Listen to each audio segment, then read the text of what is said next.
All right. Well, as people trickle in, I'm just going to kind of go through the basics here.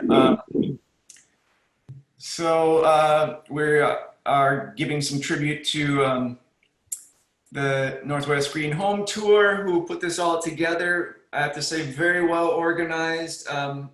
Normally, this would be a tour where you get to be live on site, and it usually happens around May or June.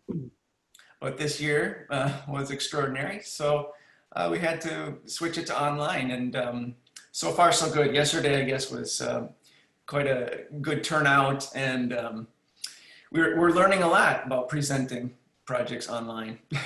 And by the way, I do have the option to take my phone and take you to various parts of the home if you're interested in seeing something up close. But here's our sponsors. 3 out of the 6 which I utilized for this project that you're about to see. Just some basics. We are being recorded, just so you know.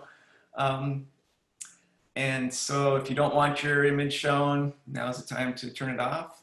Although I like seeing your faces and I like hearing your voices. So chime in anytime if you have a question. This is not very formal.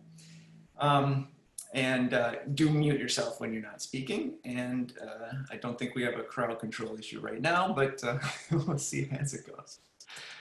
The chat window is also open. I'll be posting a few small things along the way.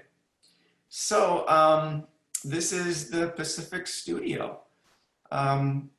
It's a home, an office, and a community center. First, let's meet the family. That's me on the left and my 3 kids and my wife. And like all families, our home is our vehicle for life. So as a family, we try to build unity, build community, foster friendships, eliminate prejudices, add diversity, and practice equity. We do this primarily through classes for children and youth that focus on universal morals and the virtues of a good character. Now, I'm also a partner at the Kabbalah Washotko Architects. We have 3 locations, 2 in Wisconsin and 1 now in Washington. We have all sorts of experience and recognition and awards. We're pretty proud of a few of them, 40 years in practice. But who we really are is what we believe, and that is wholeness in everything we do. Sustainability is a natural outcome of wholeness-based thinking. Wholeness creates conditions that lead to living buildings. I did not put your cocoa in there, and the rice milk did not foam. We care for people and resources, so there you can see the connection back to sustainability. We try to provide opportunity and nurture whole designers within our studio. We try not to section off people into small specializations. We particularly study the work of Christopher Alexander, David Bohm, Johann Goethe, as well as others. And we apply properties found in nature to design, largely stemming from those authors. Ultimately, we're trying to make buildings that smile. Fairly lofty goals. So when it came time for my family and I to move from Wisconsin to Washington, we had to land in the right place where we could accomplish a lot of those goals, both for my firm and for my family. We settled on Renton, which is just southeast of Seattle, because of its diversity. And it's a blended diversity of peoples, where none of my neighbors look like me. And this is a wonderful trait. We were looking for that in particular. So you can see kind of on the southeast tip of Lake Washington is this house that we found. A sizable lot, about 1,500 square feet, and it had a house and a garage, a detached garage on it. Of course, there's heavy competition for housing around here. We had to come in with a cash offer, but we had some competition too. A previous developer tried to subdivide, and as you can see, that would have cut through the house. But they wanted to build 2 big boxes. And density is good, right? You want to create density in a city, but you can see that this would have dramatically changed the neighborhood. Plus, the yards become places that you don't want to be in. And then when you consider the embodied energy part of building, it tips the scales because the house would have to go, the garage would have to go. So it's a double whammy actually, because all the energy that went into creating these 2 structures would have to be erased and it would just be taken to a landfill. And then you have to expend more energy to build the 2 boxes. And what's even sadder is that those 2 boxes would start at $1.5 million to $2 million each. So it would be an unaffordable home type to create for that same density. So I also make reference to this website down here, and I'm going to put it in the chat. Very interesting article. The greenest building in the world is the building that's already built. Well, first it's no building, but it's the building that's already there.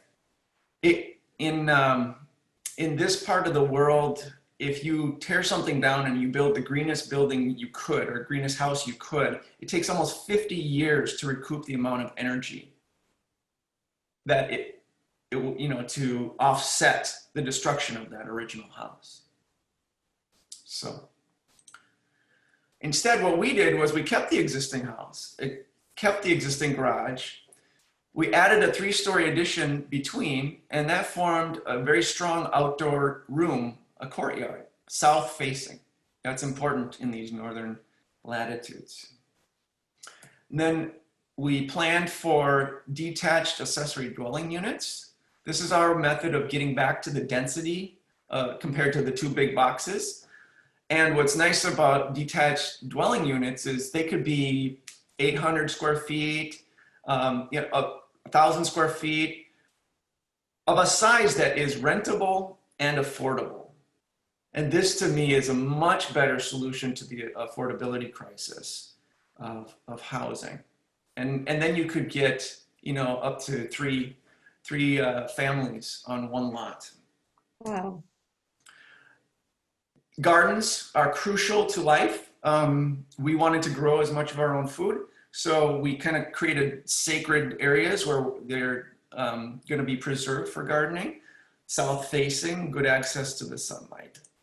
There's a wonderful level piece of yard that's great for play. And so as I mentioned, we do a lot of educational activities with our family and our community. So this is a great place for games and outdoor learning. And then because of the addition is mostly south facing, we can add lots of solar panels. So during design, we always try to do things in 3D because that's the best way to feel how they're actually going to feel when they're built. And you can study everything down to, the nuts and bolts and the hardware on the doors, which is really beneficial. Here's the 3D model, and you can see the solar panels, 2 levels of solar panels, 2 types of solar panels.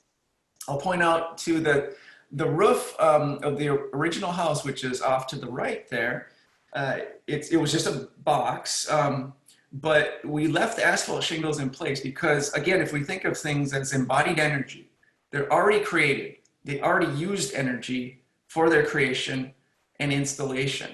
And they're there, and they're fairly new shingles. So even though it's a petroleum product, we're gonna let it live its life until it's time to replace it, and then we will replace it with metal. The addition and the garage both have metal. So the upper floor, and kind of the reason for the addition, was to create a refuge. It's our master bedroom suite. And when you get up higher and you look off to the west, we capture views of Lake Washington and the Olympic Peninsula, which are quite stunning when we don't have smog. It truly is a little refuge up there because this is the only destination. It's only the master suite. And then it has its own little covered balcony. You can see kind of these beams extending out, and you'll see more images of the covering. That's to create more of an indoor-outdoor connection. And then you can see there's windows on all four sides of the room. It really makes us feel like we're in a tree house because we're high up amongst the trees and light is pouring in from all sides. That's crucial for good daylighting, that you balance the light on all sides of a room. In this case, we favored the south side with larger windows for more passive solar heat gain. On the first floor, now the original the original home is off on the right, the kind of long rectangular box. And then you can see where the addition added on. It's just a simple addition, but it's got a wraparound deck. Now, the original house suffered from typical 70-year-old homes. They were very cut up, lots of walls, low ceilings, kind of confusing layout. And so we need to open it up, decongest everything. And so we took out, mostly in the southern half for the great room, all the walls and even the ceiling, and then created kind of a hinge point where the addition happens. And then it connects you down to the basement and it connects you back to the bedrooms. So it really is increased flow and convenience. The bedrooms are where they originally were, but we redid the bathroom and then we brought the laundry up central because I want my kids to do their own darn laundry. With the office and the studio, it gets a commanding view of the lake and the yard, as well as the great room. We loaded up some windows looking at the view. And then lots of connections to the outdoors. The original front door used to be off the play yard here, and it was confusing. You couldn't find the front door. So we switched it to the south, which looks straight to the road. So it's kind of an inviting way to say, come on in. Good daylighting techniques, windows on 3 sides in a few of these rooms, windows on 2 sides in most of the bedrooms. That's crucial because then you never have to turn on the lights until it's absolutely dark out. Oh, and by the way, there's 7 doors to the outside. Lots of indoor-outdoor connections. 4 of the doors are connected are on this level. And then when we walk down to the basement, it's largely a youth hangout, which is a walkout basement that connects out to this courtyard. And then the original basement is actually a little mini apartment. We recently had a college student staying with us. And that's our method of creating some affordable places to live, phase 1 anyways. Again, good daylighting techniques, windows on multiple sides of rooms are crucial so that you never have to turn on those lights. And it helps because being a basement, you don't feel like it's a basement. So then it came time to build, and it was a family effort until we found asbestos everywhere. We had to gut the whole thing, take it down to the outside studs. But we chose to see this as an opportunity to start over and build it right.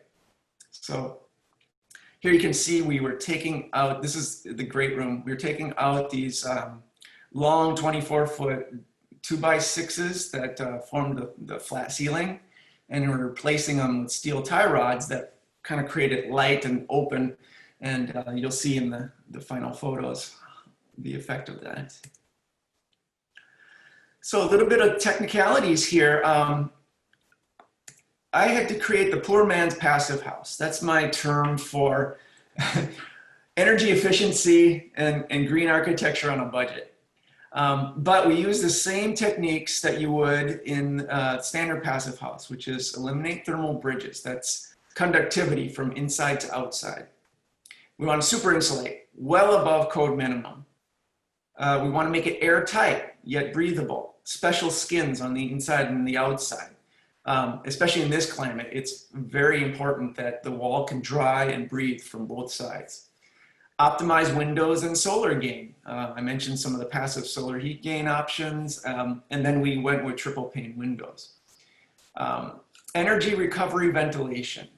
When you seal up a house so tight, it stops breathing. So you need to introduce some energy recovery ventilation for fresh air. Minimal mechanical systems. Basically, when you've super insulated, you can downsize the mechanical system. Oh, and thank you for the chat. I see they're pouring in here. How long and intensive was the abatement process? It was the entire upper floor of about 1,500 square feet of the original house. And it took about a week. We had to just completely vacate the site. We were living in the basement, and we had to get out of there so that they could seal it up and do the proper protections. And I told them to get rid of all the asbestos. I didn't want to see any of it. So we could have left a few walls here or there, but you know what, let's just get everything out of there. You can encapsulate the asbestos by painting over it, but I don't recommend that. So poor man's passive house all had to be on a budget. $100 per square foot for the remodel and $300 per square foot for the new. Average is $200 a square foot. That is not even apartment kind of a budget, apartment building budget. But it's what we had to work with. We came from Wisconsin and we didn't have a whole lot of money. So I had to develop this innovative wall system. From the outside in, it's Resista, which is rice husk based siding. It's 60 to 75% rice husks. So it's an agricultural byproduct. Really cool product, and then they stain it. And that's put on a rain screen battens, which holds it off the wall so that it can ventilate. A smart weather barrier, of which there are many now, but they breathe when they're supposed to. Plywood sheathing over OSB. I would recommend plywood all day long because it stands up to moisture much better than OSB would. 2x4 stud walls in the case of the existing house, these are original, and in the addition, these would be new. Then we intentionally leave a gap, and then there's 2x2 wood studs offset, intentionally offset from the 2x4s. Because again, we don't want conductivity inside to outside, so we offset these vertical studs. The cavities are filled with mineral wool, which also holds up better under if any moisture gets inside there, and it has a higher R value, insulation value, than fiberglass or cellulose. We have to put a little bit of blocking in between to brace the 2x2s because they're kind of, you know, they'll move and they'll flex. So this braces them and makes them sturdy. And then we have a smart vapor barrier on the inside, which actually changes as the conditions change. It kind of becomes more open during the hotter times when you want more drying, and closes up when it's colder. And then the interior finish. Mostly drywall. Tried to not use as much drywall. Tried to use more wood. And then on the right, you can see it in reality, the cavity that's created, how we decouple the studs from the inside to the outside so that we don't have that thermal bridge. Here it is in installation. The electricians love this system because they can run their wiring very quickly, no drilling, goes really super fast. A note about the windows, they are fiberglass triple pane. The total window value is 0.18, if you're getting technical, the U value. These are by Alpen, and they do a really good job of creating that thermal break in the triple pane window. So on the outside here, you can see the Resista siding over the batten strips, just cedar in this case, and then the weather barrier. And like I said before, the family got involved. So here's grandma and grandpa and the kids recycling some flooring. We actually found some matching oak flooring from another house and recycle centers that were of good supply, enough quantity to do the addition, as well as patch in a bunch of areas, including the kitchen and around the great room to match. And it's a labor of love. It's definitely a time consumer, but when you think that the floor that was in a house for almost 100 years can have another 100-year life. So this was the house before. You can see the kind of simple rectangular box. We had to demolish this little flat roof garage because it was thoroughly rotten. It was not salvageable. And then we began with the remodel of the house, the existing house first. And here's the cycle. It's going to keep moving through here. Roofing and exterior. Siding comes on. The deck is started. More of the solar panels come in. Some landscape. Then moving on the inside because it started snowing. And then finally today. So you can see the effect of the courtyard, that it becomes an essential outdoor room. And the solar panels on the upper roof, solar panels midway, the deck off the master bedroom, the wraparound deck of the office. And of course today the landscape is maturing even more so. What you're not seeing is behind the tomato plants in the center are a series of rain barrels. All the roof water is conducted to the rain barrels and then fed to the gardens. Moving a little bit further to the south here, shading. We were blessed with this beautiful Japanese maple to the south of the house. It's really, really tall and mature, and it provides us really great shade during the summer months when you want it, and then it loses its leaves and then lets all the sunlight come in. Now, the solar panels just above the deck here do the same thing. You can see the beautiful shadow pattern. We chose a solar panel that is glass on both sides, so it's partially transparent, and gave me that great shadow pattern. So it's shading.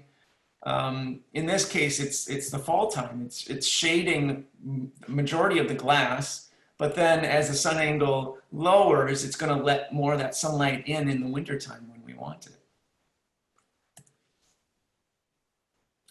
Created a house number sign with just some leftover material. Here's the north side of the house, the addition. Close down a little bit more. We want to insulate as much as we can on the north, especially in this northern climate. So fewer windows. You can see the master deck covered, and it creates 2 levels of deck that overlook Lake Washington. Here's from the west side, and you can see that master deck, some of the details. Had some fun with some railing caps and stainless steel cable rails. Some more details. The deck itself is Ipe. And so I grappled with this one. Ipe is a hardwood from Brazil. Now, how can I justify that in a green, sustainable home? Well, it's a 50-year deck. And when you think about it, even Trex deck fades over time. It's a 30-year deck maybe before it just starts warping too much and fades. Ipe can go the distance and it will gray out. And so it kind of offsets. You look at a Trex deck and the manufacturing process as well as the fact that it's plastic.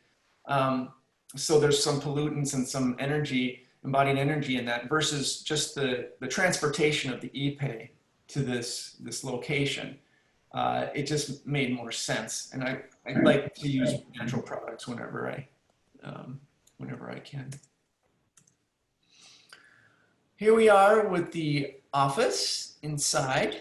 Lots of daylight pouring in. Again, I think this was springtime. Everything is budding. So we want some of that sun to come in and give us some free heat. Turning around, you can see how the wraparound deck really makes it feel like the room is extended outside. Here we have windows on 3 sides. Balanced daylight. I feel like I'm outside all day long. Sorry, can you tell us what the ceiling is in the office? Sure. It's birch plywood. Birch is a fast-growing wood species and readily available, sealed clear, and just plywood panels, and then some fir stripping, batten strips, just to conceal the edges. Try not to do as much drywall ceilings as possible. Drywall actually has pretty high embodied energy content in its production, but we had to stick with drywall for the walls. It was a cost thing. Oops. Oh, and off on the, sorry, I keep switching back and forth here. Concealed within this soffit on the right, upper right, is the mechanical system. And there are 2 units up there, the indoor cassettes for the heat pump system, feeding the upstairs and at this level. Flipping around here, messy desks. We had some fun with some standard doors and some barn rails. And then on the outside are those solar panels. We created a bracket system to hold it up, again with some Ipe wood. And these are those solar panels that have glass on both sides, so you get that beautiful diamond grid pattern of shadows. Here's the great room. Now, I gave you a little before shot in the upper right-hand corner, flat ceiling, cut up walls. So we just gutted everything, and there you can see the effect of vaulting the ceiling and adding the tie rods as just a very light structural element that is necessary, but it gives me that uplift. Green home tour. Here's kind of moving around, lots of windows to the west and to the south where we can grab some of the view of downtown Renton. Looking west, you can see the before shot, again in the upper hand corner. Would be seeing mountains off in the distance, but this was a semi-cloudy day. And looking back, kind of when you first enter the home, and you can see the before shot, very cut up, and the only thing that we kept basically is the stone fireplace and a bit of the wood flooring. The kitchen was completely redone. We recycled a lot of the wood that was taken out of the ceiling, and it became this curved counter.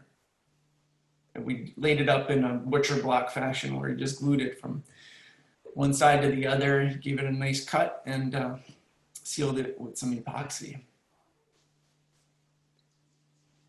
Looking back out towards the courtyard and the rest of the great room. A note right above the front door, you see that little box up above at the peak? That's our energy recovery ventilation. These are just through wall ports that are scattered throughout the house. And they, especially in the wintertime, cycle back and forth at an 85% efficiency of their energy recovery. And they provide the fresh air that we need. And as well as the image on the right, you can see the tree is, we just love that tree. The kids climb in, and it's providing this wonderful dappled light and shade during the summer. Built-ins, we've got a ton of books. A few details of the stairs. Brought the cable rail inside, as well as an Ipe cap rail, just so that indoor-outdoor connection is made. A note down in the basement, we use carpet tiles, which require no adhesive. You can go carpet tile, but the problem is glues. They're toxic and they use all sorts of nasty chemicals in their process. So these tiles are 40-inch by 40-inch and they're heavy. So you just set them down and they don't move.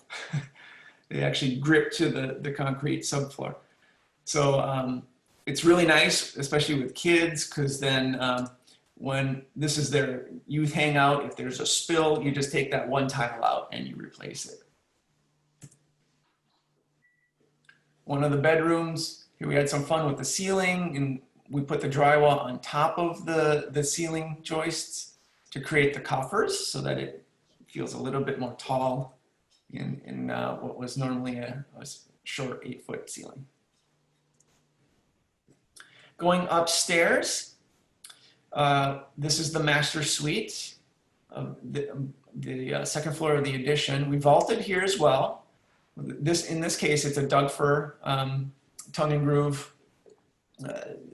decking ceiling with some battens. Same tie rods, steel tie rods as you saw in the great room.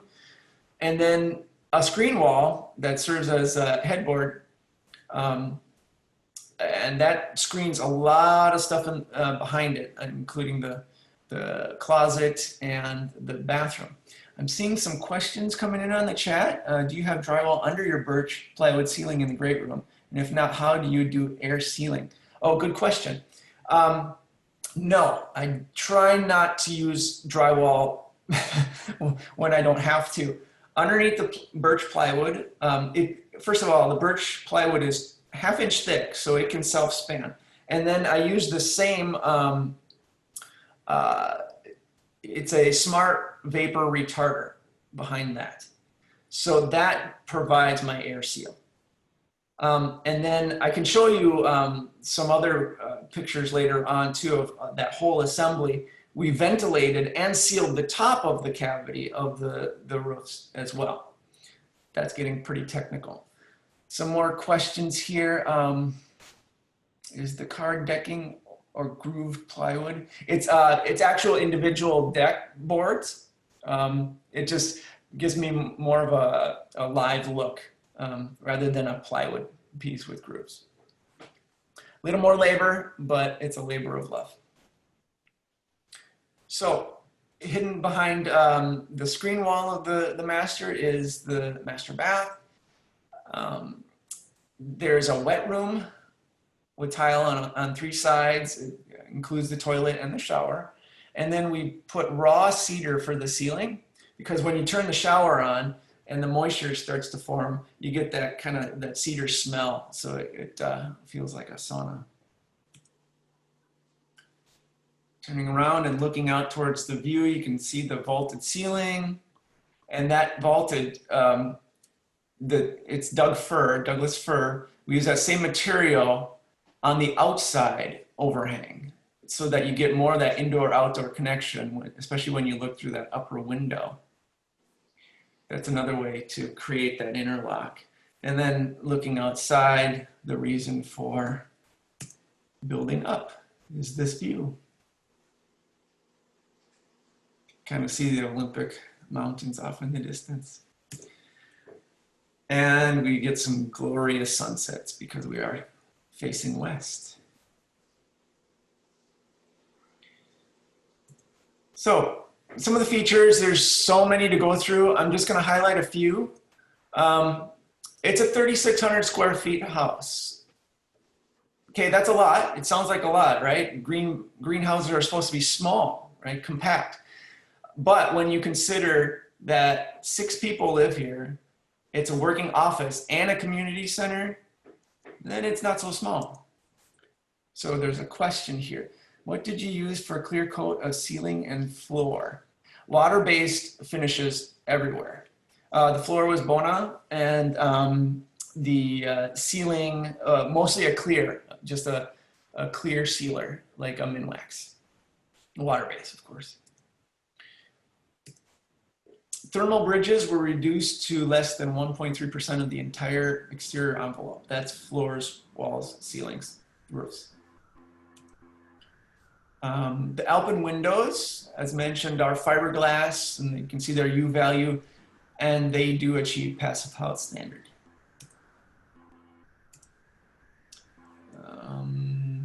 We salvaged basic construction materials. Every 2x4 found a new place in the structure. I needed a lot of blocking for that wall system, so we used everything. 50% FSC wood cabinetry. FSC is Forest Stewardship Council. That means the wood has been harvested sustainably in a managed forest. So it's not like they went into an old forest and just cut everything down and left it for dead. They actually manage the forest so that it can stay alive. And this company at the time, they were touting 50% of their product was FSC. By now, it's about more like 80%. So that's a conservative number. No VOCs, all water-based clear finishes. Stayed away from plastics and chemicals. Quality materials. Finger joint casing. This is a unique one. I try to stay away from MDF or those kind of casing products because as soon as they get wet, they're toast. I like to use solid materials, and finger joint casing is just basically cutoffs that are glued back together in a finger joint pattern, and then you paint it and you can't tell that it's a glued product. And then it's solid wood. If it gets dinged, I can easily fill it. If it gets, scraped, I can easily patch it and repaint. LED lighting everywhere, smart controls. Solar panels provide more energy than needed. I get a very healthy rebate check at the end of the year for the solar panels.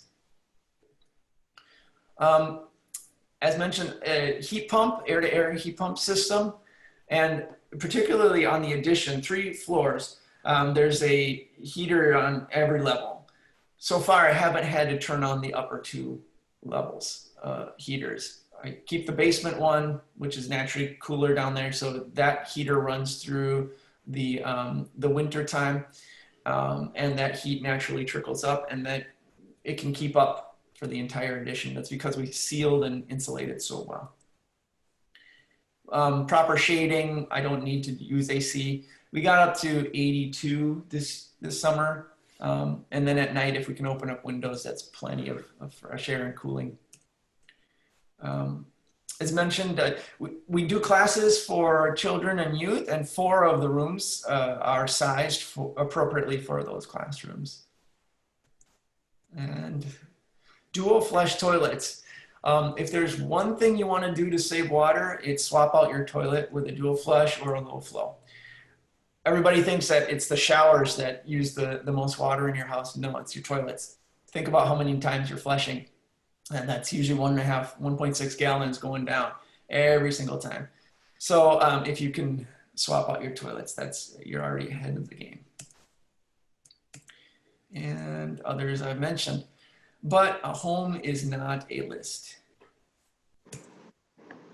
So I wanted to show you a few images of the home in action. Bringing family together.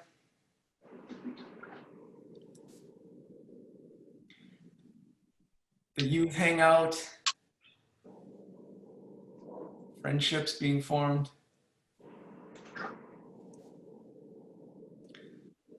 A lot of music. Plenty of talents.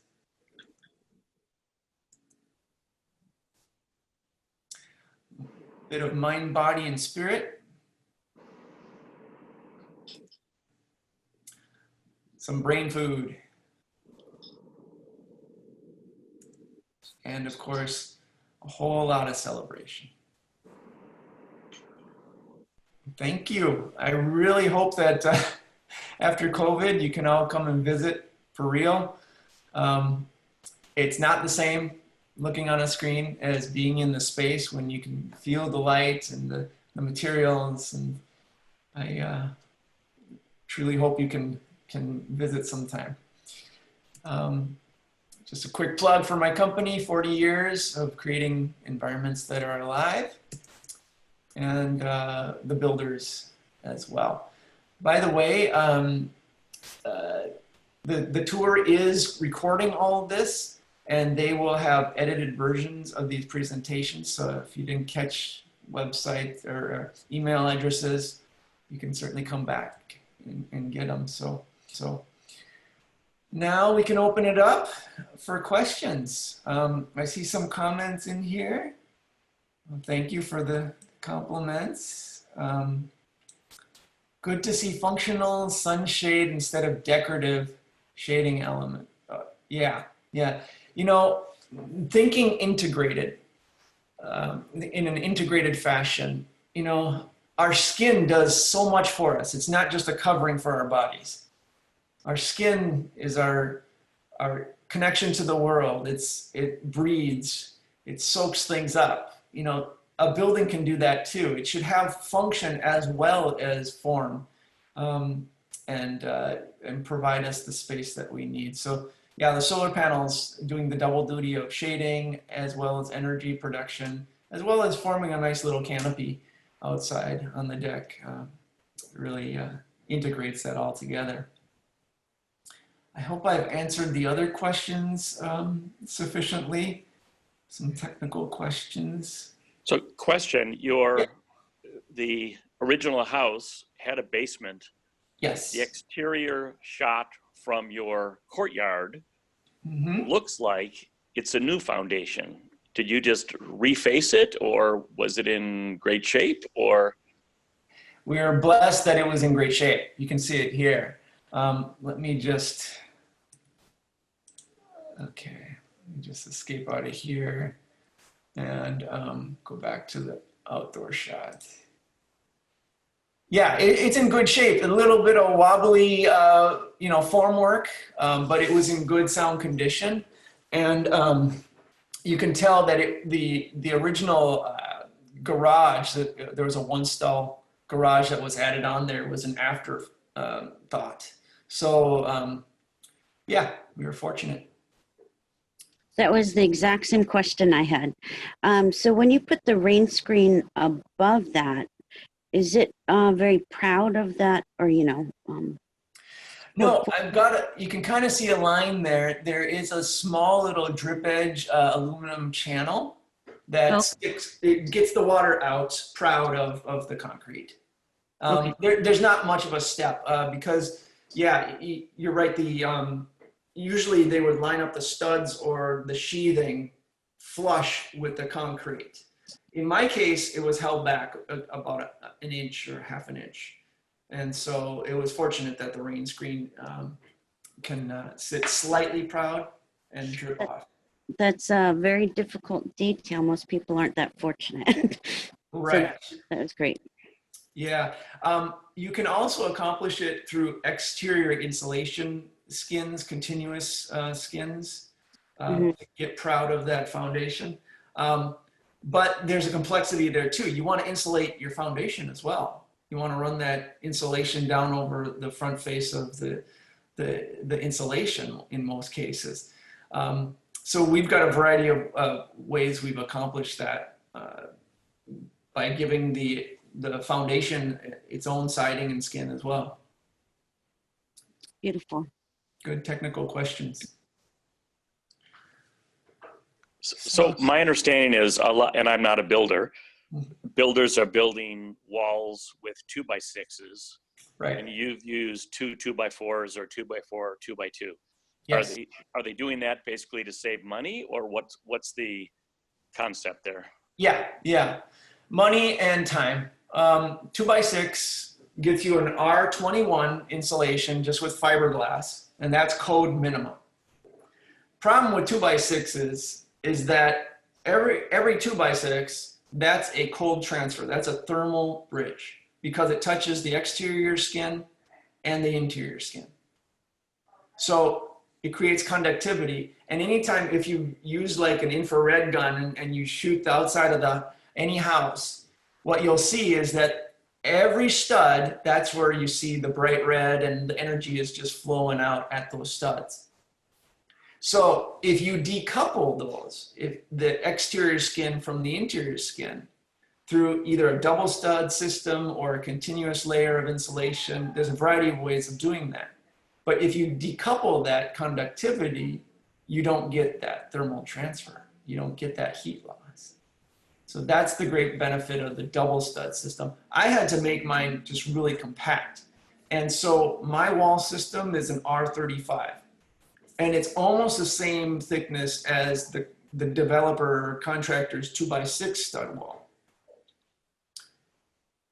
It's about an inch off, and they're getting an R21. So I'm almost double the insulation value compared to that, and I've eliminated the thermal bridges. So it actually performs higher than the R35. I hope that answered your question. Getting kind of technical again. No, thank you. And can I say, for 40 years in business, you're looking very young. I won't take my hat off just to show you all the gray hair. Tell me about the community center use. And I like seeing the action shots with all those activities. Yeah, so in the beginning, we do a lot of classes. As a family, we try to create unity and build community, foster friendships, eliminate prejudices, especially now, and adding diversity. Diversity is our great blessing on this planet. And try to provide equity, recognize where there's privilege and where there's need. And we do that primarily through children's classes, children and youth classes that focus on universal morals and the qualities of virtuous character. And as you can see, we get a tremendous diversity of people attending. That's the point, that families come together from all different backgrounds and befriend each other and realize that our bonds are so much more strong when we come together. And so the house, we designed it such that we could have those spaces for up to 4 classrooms happening simultaneously. One in this great room, one in my office. Actually, 2 in the great room can happen. Something happening outside in the courtyards, and then the youth hang out in the basement, as well as the mini apartment in the basement. So, by the way, I don't know if I mentioned, this apartment is also, there's a lot of refugees in the area, people that are fleeing some persecution or just trying to start a new life.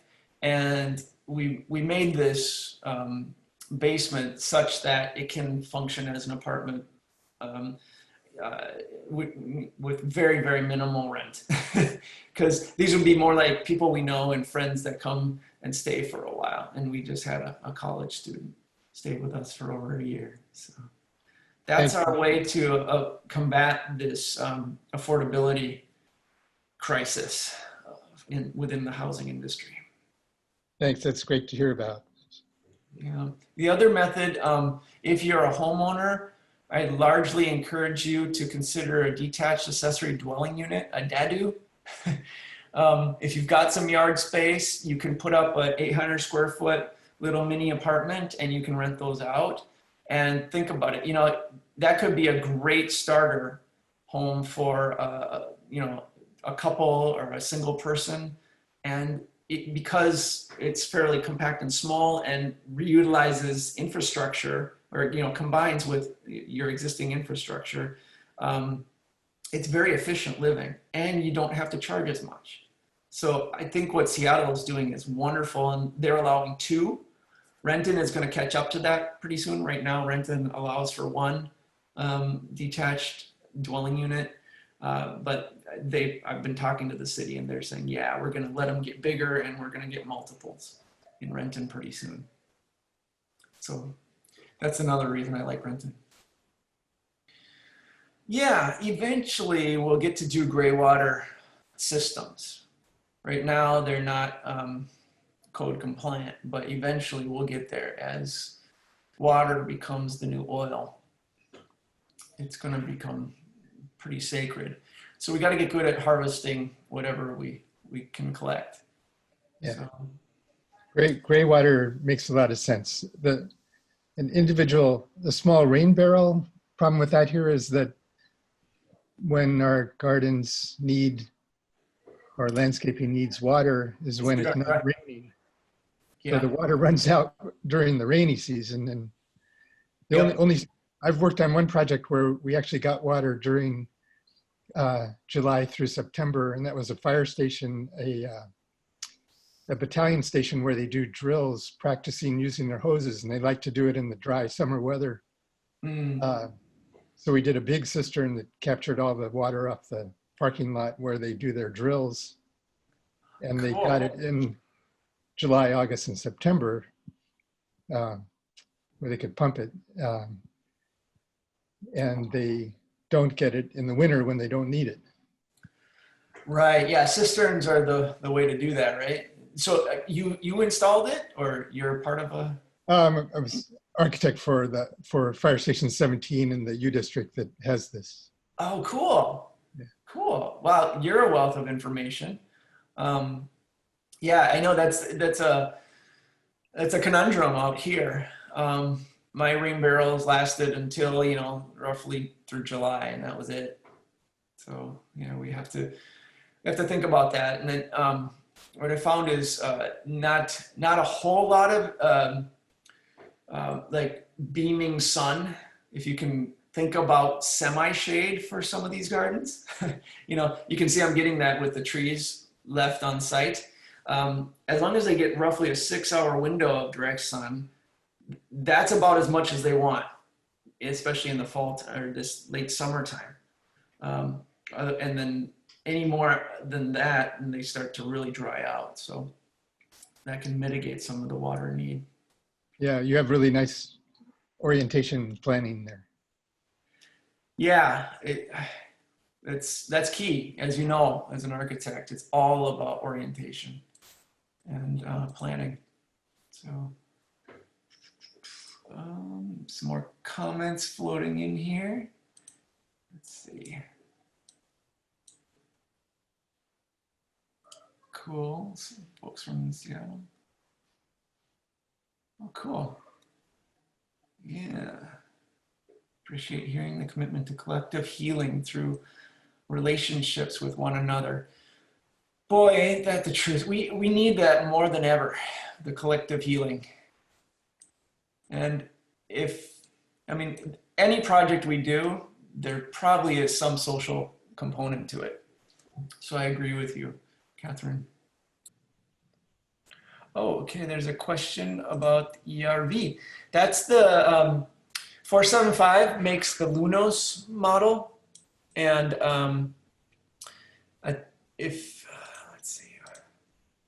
they are one of the sponsors. 475 is one of the sponsors of the tour today. And so you can contact them, and I think it's spelled out 475.com. Yeah, again, it's the Lunos E squared, I believe, ERVs. Very, very easy to install, quiet, minimal energy use. I mean, it's 12 volt. So I highly recommend it versus a centralized ventilation system, which you have to run ducts, and, you know, that can be tricky. Okay. I enjoyed my time today. I hope you did too. And I guess I will wrap this up if there aren't any more comments or questions. So, a few more comments. Cheers. Yep. Take care, everybody. Appreciate your time.